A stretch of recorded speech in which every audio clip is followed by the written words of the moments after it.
Hello and welcome back to the competitive biography of Emanuel Lasker. I took a couple weeks off to focus on the Chess Olympiad, which is my favorite event of the chess calendar, but now that that's over, we're back and continuing the match between Lasker and his current opponent, Jacques Mieses.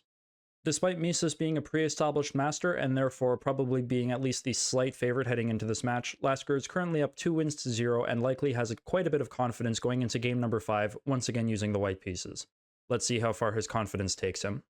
Lasker decides to switch up his opening at least a little bit for the start of this game, and he opens with the move knight to f3.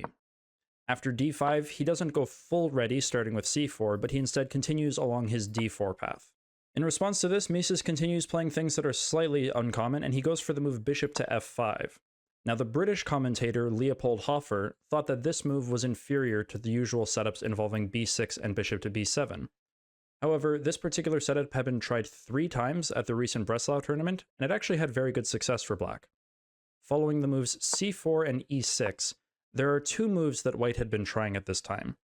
One of them is queen to b3, which was preferred by Siegbert Tarrasch.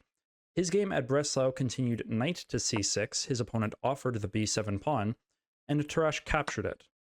Now, the problem that white runs into here is that after knight to b4, the only good way to defend the c2 square is knight to a3, which he played, and after rook to b8, there isn't anything better than capturing on a7, where now black was able to play rook back to a8, and Tarrasch had to settle for a draw by repetition.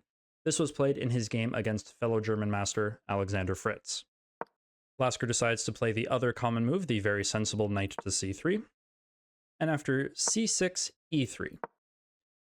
Now, here Mieses decided to play the move knight to d7, very reasonable developing move. Another alternative, bishop to d6, is the move preferred by Johann Bauer. Now at Amsterdam, his opponent Amos Byrne here played queen to b3, again going after the b7 pawn, and this time Bauer was incorrect with his response, where he played queen to b6. After c5, no material was lost, queen captures b3, a captures b3, bishop to c7 was played, but Byrne continued b4, and his queenside pressure ultimately helped him win this game at Amsterdam.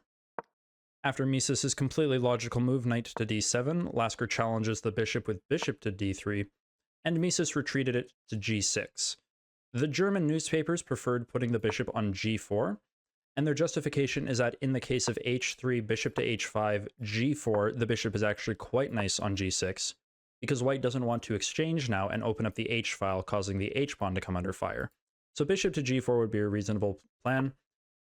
With bishop to g6 on the board, here Lasker is able to trade basically whenever he wants. Now Lasker is certainly in no rush to do so. He starts by castling.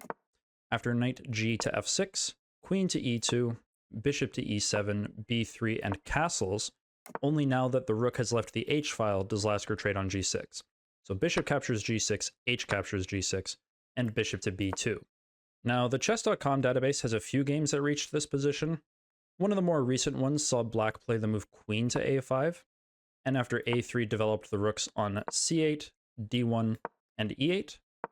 And here, black was more than comfortable to prepare for the e4 break that white played. de4, knight e4, knight e4, queen e4, and this rook slid itself back to d8.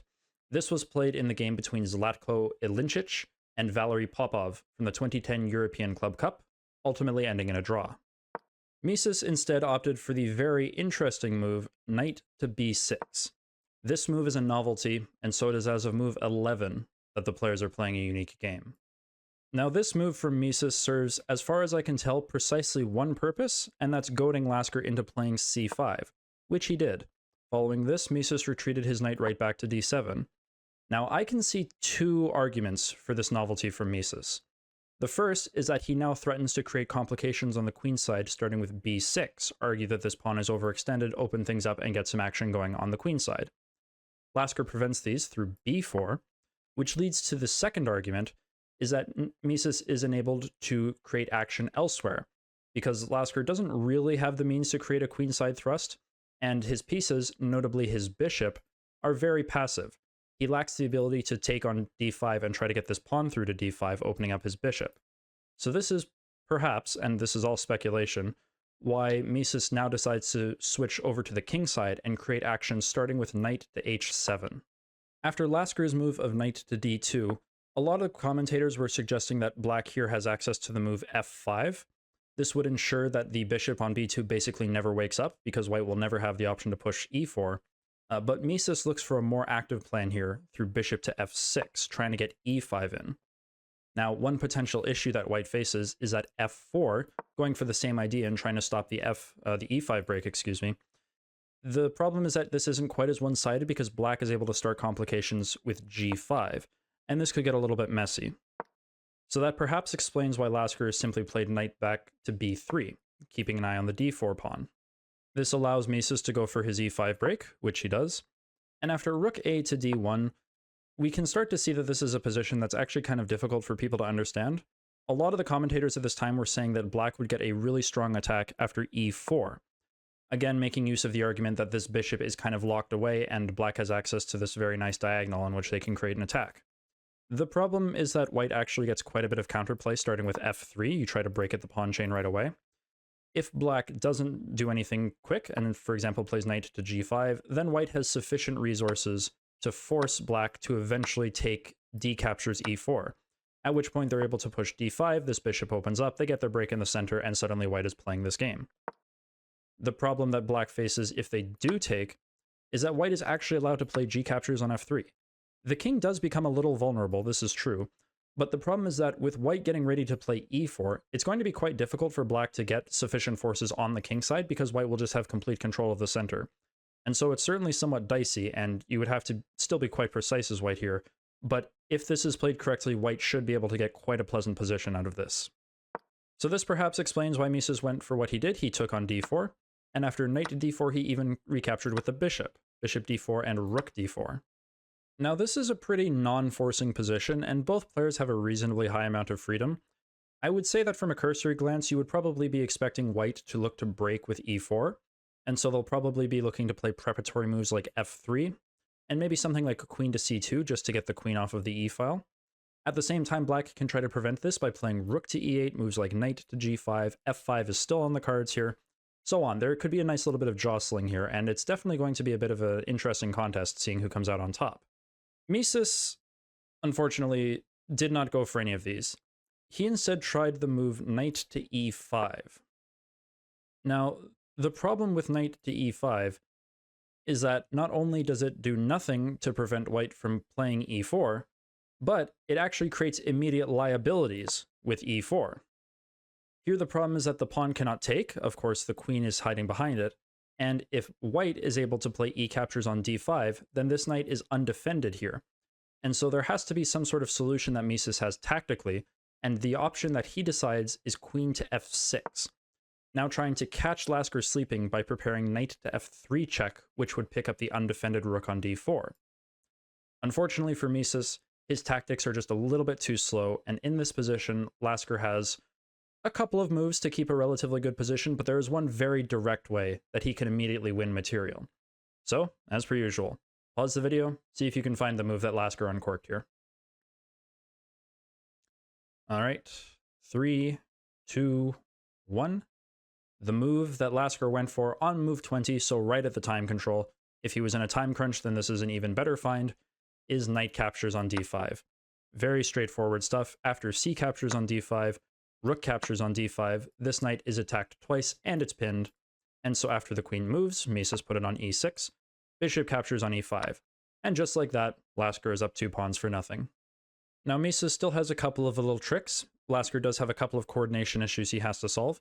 For example, after rook f to e8, which was Mieses's move, if Lasker plays some sort of slow move, then he risks running into f6, the problem being that if the bishop retreats, then you can actually take the rook here on d5, because now it's actually the white queen that's vulnerable behind the pawn.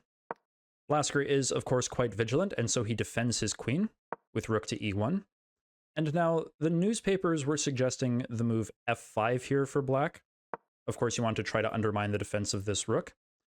After f3 and trading on e4, here they think that the best plan is to play knight f6, where it's actually good for white to just trade here. So bishop f6 and gf6, they say that white has to deal with many difficulties. Now, I suppose that you could make the argument that black has removed some of their weaknesses. This doubled pawn has been dealt with, and this otherwise useless knight on h7 has been traded off. But white is still just up 2 pawns, and I can't see them doing anything other than winning this position.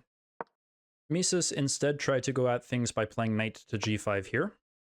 where after f4, he almost has a tactic. On knight captures e4, queen captures e4, f6. He does take advantage of this pinned bishop, but he's unfortunately just a little bit too slow. Here Lasker plays the move queen to d4. He's willing to give up his bishop, but he has two things. One, he's prepared to take with the rook here on e5, which would attack the queen, and the other is that now this rook is ready to slot itself on d7. And indeed, after queen to a6, Lasker put the rook on d7. Mieses recaptures his piece on e5, and while there's nothing wrong with rook captures on e5, Lasker first decides to throw in a check on d5, and after king to h7, queen to f7. There's a mate threatened here on g7, and there isn't really a comfortable way to deal with it. Mieses played rook to g8, but after Lasker played rook to e3, there isn't really a good way for black to stop rook to h3 and all the checkmating threats that follow. And so it was here on move 30 that Jacques Mieses resigned. So yeah, this was definitely not the best game we've seen so far.